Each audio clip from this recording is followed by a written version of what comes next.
It's really very appropriate to have this discussion of redistricting issues with District 42 Senator Elena Parent, because in part, she now serves in the Senate because of the 2011 redistricting cycle. She is a distinguished attorney, having graduated from the University of Virginia with both undergraduate and law degrees. She was an honors graduate and worked on the Law Review. She represents the Druid Hills Emory area of DeKalb County and knows firsthand how Republicans wield cartography as a weapon. In 2010, Elena was the only Georgia Democrat and one of only 12 in the nation to flip legislative seats from red to blue when she won a Brookhaven House seat. When the Republicans sat down to draw maps in 2011, they retaliated. Senator Parent was one of 6 win-list endorsed women drawn into a district with other incumbents. We lost 5 women in the 2012 election cycle because Republicans drew them into districts they chose not to run again in. Win-list is determined to shine a light on the redistricting process so women can be better advocates for their elected women who now serve. Elena, we are very grateful to you for joining us tonight, and I want you to tell the rest of the story. Well, thank you, Melita, and good evening, everyone. It's such a pleasure to be with you and talking about one of my favorite topics to nerd out on, which is redistricting. You know, I generally view myself as a sort of like legitimate good government nerd. So I really care about redistricting, voting rights, what I view as a problematic campaign finance system that we have in America at sort of a fundamental level. But of course, Melita's right that the way gerrymandering can be unleashed is something that not only I experienced firsthand in harming my ability to serve my district and be reelected, but really very much harmed Democrats and particularly female incumbents in the House caucus 10 years ago. So 10 years ago, Scott Holcomb and I were drawn in together. We had districts right next to each other and we were both newly elected. We had worked together before either of us was involved in politics as associates at the same law firm. So even at that time, we had been friends for quite a while. And I think the Republican plan was, all right, Scott and Elena are not people that we're particularly interested in keeping around. You know, we were both young, motivated, bright young lawyers who knew how to articulate arguments that set the stage for democratic values and pointed out some of the hypocrisies in the Republican messaging. So what they did is they combined our district into one and they drew it so that it would lean a little bit Republican, with the idea that we would have this nasty primary and then their candidate, who would of course be extremely well funded, would swoop in and take the seat, and then that would be a critical seat for them to get the supermajority in the House chamber. Don't forget that they drew both chambers, Senate and House, to achieve supermajorities after the 2012 election cycle. So Scott and I early on were like, well, we're not gonna play into this ridiculous scheme. And besides, we're not gonna run against each other because we're both in our early to mid 30s and we have a long time ahead of us to make a stamp on politics and politics in Georgia, and getting in some bloody primary that would obviously necessarily hurt our friendship and partnership would not be good for either of us, our political future, and certainly not for Democrats in Georgia. So we were like in a total discussion about, well, who's going to run and who's not going to run. And we actually even planned this press conference where we like put out a press statement where we said, one of us is not going to run and we're going to do a press conference right after qualifying. And so I had gotten a job offer to run Georgia Watch, which is a consumer policy group, which was a really exciting opportunity. And another thing that was going through my head at the time was, all right, I've got a 1-year-old. And my husband and I did want to grow our family. And I was thinking, look, I had a pretty, Windlass helped me so much. So many organizations did. But as you can tell from the description that Melita gave, it was a rough campaign. It was not easy beating a Republican incumbent in 2010. And I was working basically full time on this, other than the break when I gave birth to my son, for like 15, 16 months. And that was a lot to put your family through. And it was so worth it. But it's still a lot to put your family through. And I was sort of like, I don't know if I can turn right around 1 year later and do the same type effort again without really harming like my not even toddler son and my marriage. And, so that was all playing around. Anyway, we get into it and Scott's like, fine, I'll do it. Right. So I could talk forever and I know I need to keep it short. So basically he ran, he won. We moved to Druid Hills where we live now. And one of my thoughts about staying in DeKalb County was like, look, I've already made some political groundwork in DeKalb County. There's a lot of relationships I have. And I did have it in the back of my head. Well, you know what? I bet Jason Carter runs for governor, or not governor, runs for higher office at some point. So, then I'd be there. Well, little did I know at that time that he decided to run for governor in 2014. And so I ran for the Senate. And in the end, I was only gone 1 term from the legislature, and I've now been in the Senate. This is my next session will be my 8th session in the Senate and my 10th overall in the General Assembly. So Scott and I had the last laugh, and we posted a picture right the day I got sworn in, and we were like, we're back. So that's my redistricting story from 10 years ago. Well, and what I love about this story is because it's a perfect example of revenge served in a smart way. Yeah. Because the geography that Elena now represents was served in the past not only by Jason Carter, but also by Ambassador David Edelman, Mary Margaret Oliver, who now serves in the House, and former Lieutenant Governor Pierre Howard. And speaking of smart, once Elena joined the Senate, the Republicans had no choice but to put her on the Judiciary Committee, where her legal credentials, UVA honors grad and law review, exceed those of any other member of the committee, Democrat or Republican, because UVA is such a highly ranked law school. And that will make when we retake the Senate, Elena a really great candidate to be chair of that committee, which would be wonderful. She would follow in the footsteps of Mary Margaret Oliver, who earlier chaired the Senate Judiciary Committee. The governor will officially call for a special session, and we expect this to be in November after the municipal elections and before Thanksgiving. And that's when these new maps will be unveiled. On this slide, what you see, the map, which shows you the blue and pink, shows you how Georgia's election preference in the presidential primary shifted between 2016 and 2020. So the blue is showing you how Democrats swept Georgia in the urban areas between 2016 and 2017.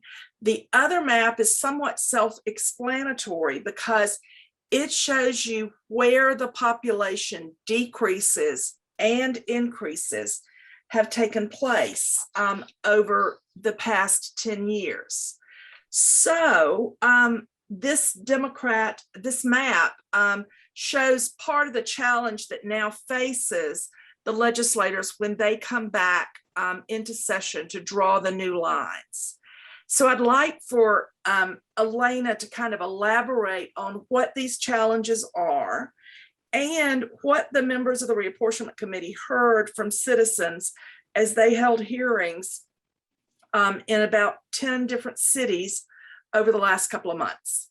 Sure. So you can see here that the population growth is in sort of Democratic areas.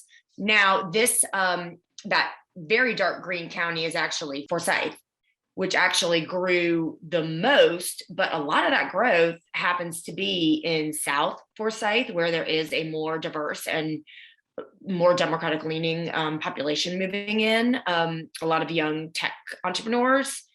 And you'll remember, of course, that county is in the 7th congressional district. So there are challenges for both parties. Let me first tell you our challenge.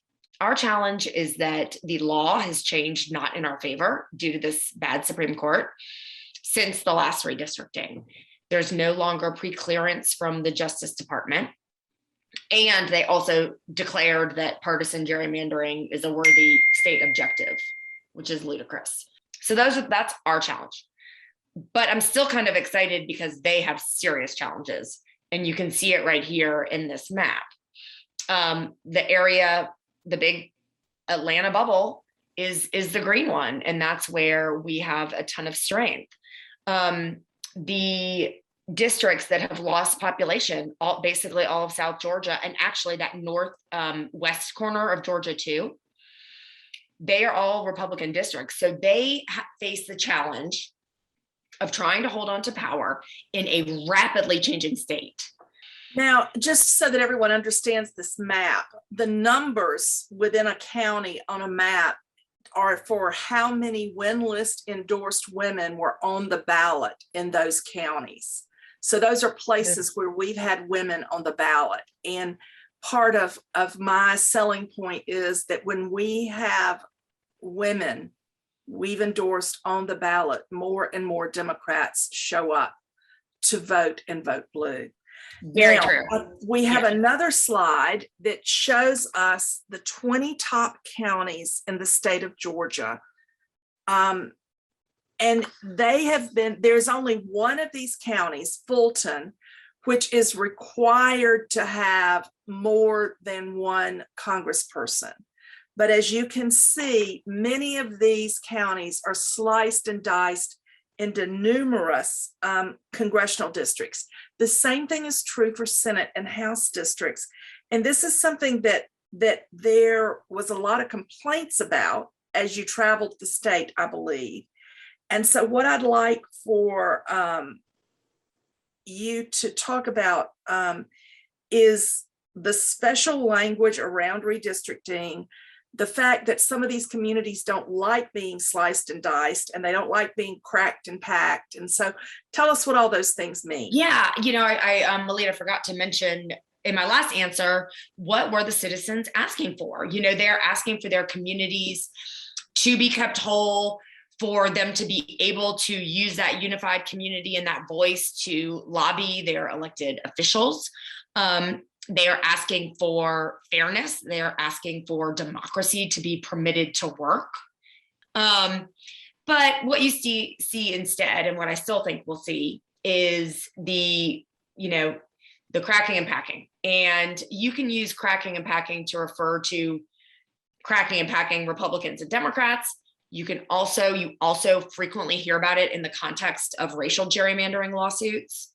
So under the Voting Rights Act, the court precedent jurisprudence requires the creation under certain circumstances of majority minority districts.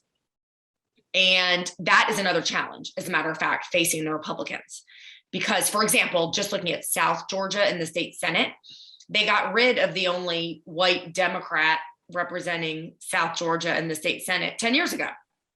So now the only districts we have in South Georgia are already majority minority districts that have a lot more protection around them. So the way to dilute the power of a certain type of voter is you can crack them, which means, all right, if the state is 50% Democratic, we can essentially make as few districts as possible Democratic. Well, they actually work in tandem, I should say. So like when you're cracking, you're making sure that there is a more narrow majority that can override the will of all the other voters, so that ultimately there's less districts that are awarded to your political opponents.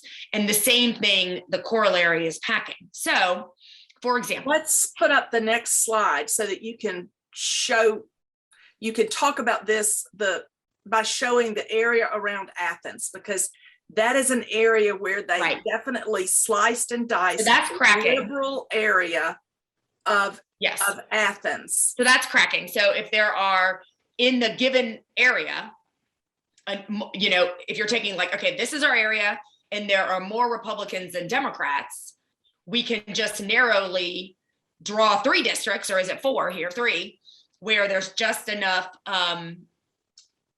Republicans to outvote the Democrats.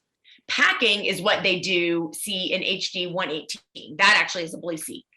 So what they want to do is shove the Democratic voters into a single district instead of allowing the population to be a little bit more spread out into these other 2 districts, so that the Democrats / the minority voters, because that's really what we'll be talking about with the relevant law, is racial gerrymandering. Now that the court like blessed partisan gerrymandering, what we would want is the opportunity for those voters of color, to have influence to elect the candidate of their choice in as many districts as should be given their numbers in the area.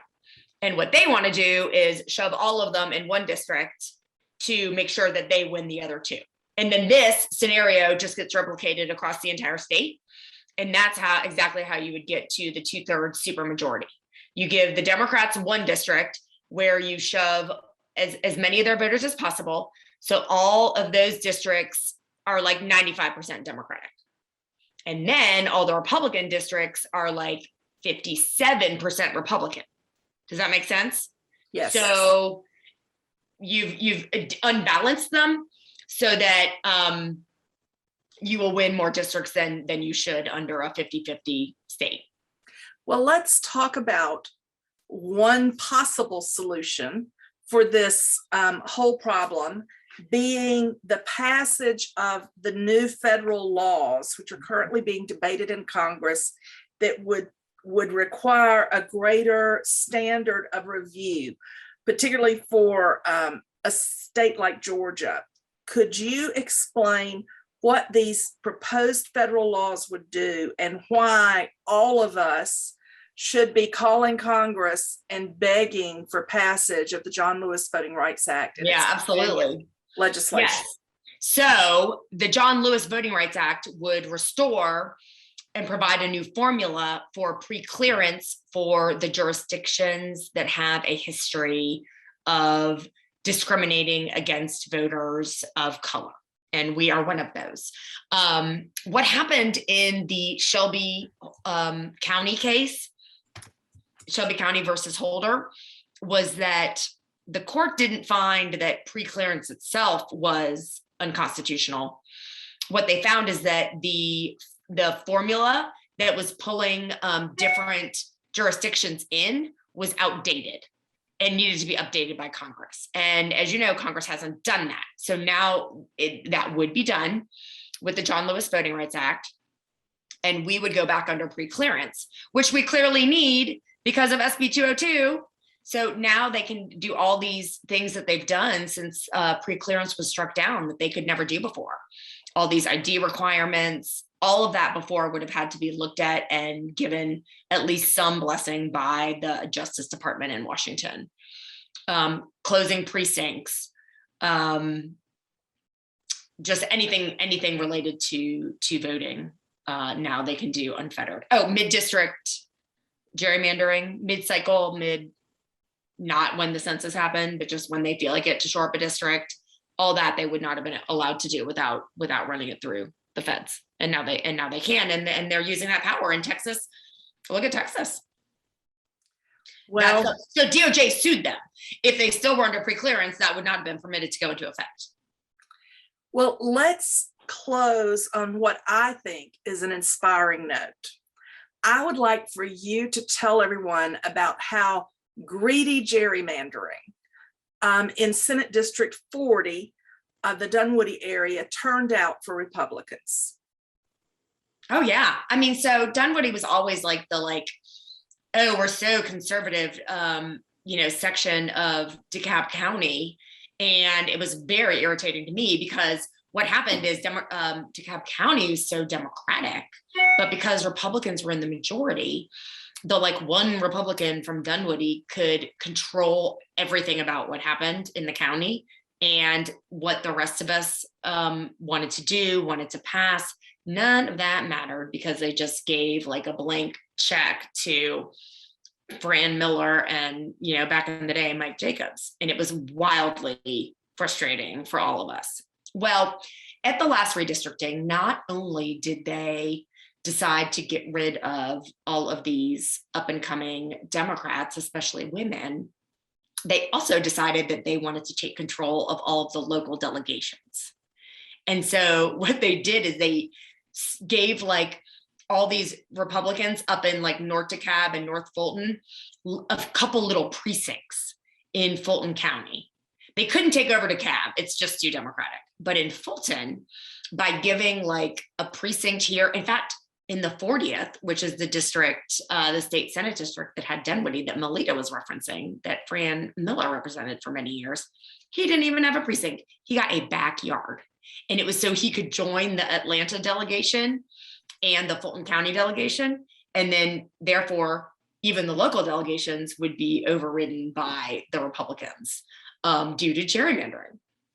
Well, Fran got his comeuppance because Sally Harrell, who's a superstar, ran and just trounced him in 2018 as part of our big blue wave in the state.